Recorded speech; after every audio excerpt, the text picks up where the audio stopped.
Good evening. The State Weather Bureau is currently monitoring a low-pressure area east of northeastern Mindanao. To give us an update, joining us live is Pagasa weather specialist Grace Castañeda. Ms. Grace, good evening. Yes, magandang gabi din po sa ating lahat. Sa kasalukuyan, yung low pressure area na minomonitor natin ay huling namataan sa layong 925 kilometers east of northeastern Mindanao. At nakita nga po natin yung posibilidad na ito ay ma-develop at maging isang bagyo within 48 hours.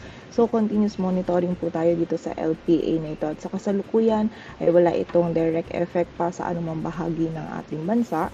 Ngunit nakikita natin bukas posible po yung trough nito ay magdulot naman ng mga pag-ulan dito sa may silangang bahagi ng Mindanao, particular na yan, dito sa area ng Davao Region. At nakikita po natin posible itong lumapit dito sa may area ng Visayas at Mindanao kung saan sa mga susunod na araw po, dyan po natin nakikita yung posibilidad ng mga pag-ulan dulot nga nitong LPA na ito. At kapag nga po itong LPA na ito ay na-develop at naging isang bagyo, ay tatawagin naman po nating Egay. At sa kasalukuyan po, habagat naman yung umiiral pa rin dito sa area ng Luzon at Visayas.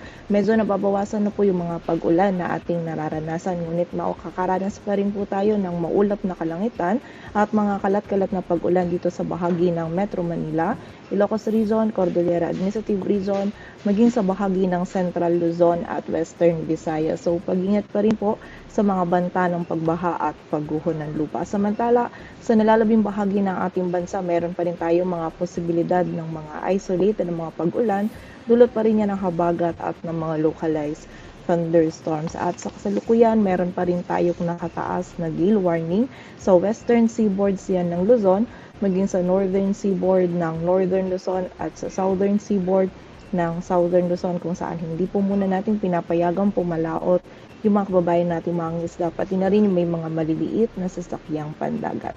At yan po muna ang latest dito sa Weather Forecasting Center ng Pagasa. Grace Castañeda, magandang gabi po. Maraming salamat, Ms. Grace. That's Pagasa weather specialist Grace Castañeda. President Bongbong Marcos says the government is doing everything it could to deliver on his promise of lowering the price of rice to 20 pesos per kilogram. Yung mga added cost ay on the establishment of Kadiwa ng Pangulo outlets in local government units, Marcos said the store had the simple goal of removing the middleman to get food prices down. Yung mga added cost ay binabawasan natin ng husto yan. Sa ganyang paraan ay maipagbili natin ng presyo na mababa. Kaya sa labas, nakita ko, 70 na lang ang asukal. Yun pa rin, yung ating hangarin na 20 pesos na bigas, wala pa tayo ron. Pero ginagawa natin ang lahat. According to Marcos, the presence of Kadiwa stores does not mean that there's enough production. Marcos concurrently sits as the country's Department of Agriculture chief, but his term has been marred by sky-high agricultural prices, much of which he had attributed to cartels and smuggling. In an ambush interview, Marcos says the DA has to continue working hard in order to fulfill their goal of having sufficient supply of agricultural products. Sa amin, sa DA, we really have to continue to work very hard. Gusto ko nga, hindi lang makapag-supply ng sapat na agricultural products ng pagkain, kung hindi makapag-export pa, makapag-process tayo, makapag-export pa. President Bongbong Marcos says the government is still consulting with the United States on whether or not to host Afghanistan refugees. When asked about the Philippines' decision to host Afghan nationals in the country, Marcos says the government is still consulting with the U.S.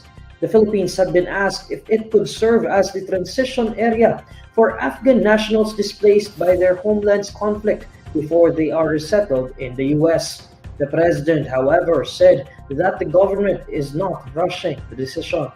We have made some progress, but there's still some major obstacles to us being able to do it. But we continue to consult with our friends in the United States. Well, it's we haven't given ourselves a deadline. What we are talking about is that we're trying to see what are the problems what issues are arising And in so doing, we are trying to find ways to remedy those issues. Marcos previously said that this arrangement posed logistical and security issues. The president says they are still looking into the possible problems that the proposal may have, as well as possible solutions. In weighing the government's options, Marcos also highlighted the Filipino instinct of hospitality. I would like to manifest the Filipino instinct of hospitality. And as you know, many times has happened that there have been situations around the world and mga refugee hindi tinatanggap kahit saan tayo tinatanggap natin. Hindi tayo kinakalimutan ng tinulungan natin. Ganyan talaga ang ugali ng Pinoy. Senate President Juan Miguel Zubiri says a Pulse Asia survey shows that Filipinos are overwhelmingly in support of partnering with the United States in order to resolve territorial disputes with China over the West Philippine Sea. Data from a recent Pulse Asia survey shows that 75% of respondents say they are in favor of strengthening military ties between the US and the Philippines amid tensions in the West Philippine Sea, while 14% were not in favor. The rest of the respondents marked themselves as not having enough knowledge to form an opinion or cannot say. This survey comes out just as the Philippines celebrates the 7th year of the landmark 2016 ruling of the Permanent Court of Arbitration, which invalidated China's 9-dash claim. The arbitral ruling recognized the Philippines' rights to the West Philippine Sea as falling within its exclusive economic zone.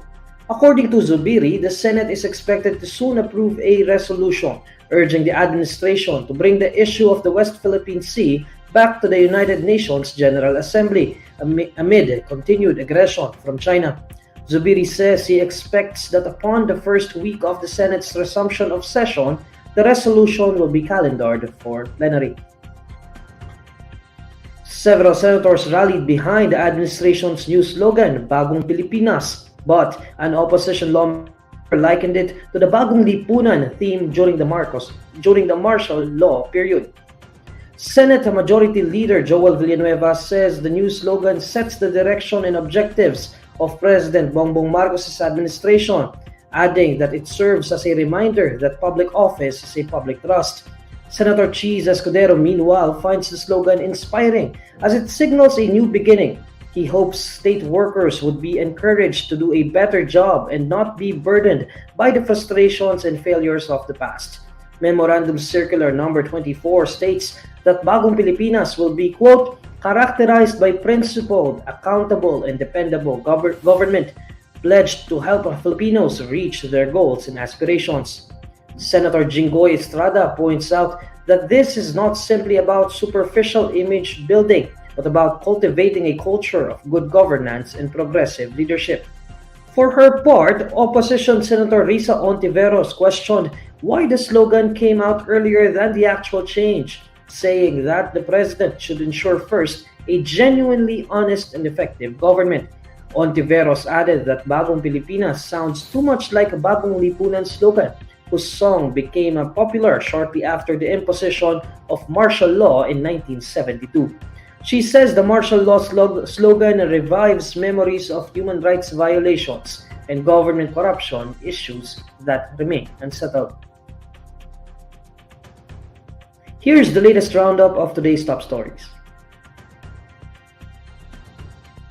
Low pressure area east of northeast Mindanao likely to develop into a tropical cyclone according to Pagasa. President Bongbong Marcos says government is doing everything to deliver his campaign promise of lowering the price of rice to 20 pesos per kilo. And oil firms set to implement big-time fuel price hike tomorrow, June 18.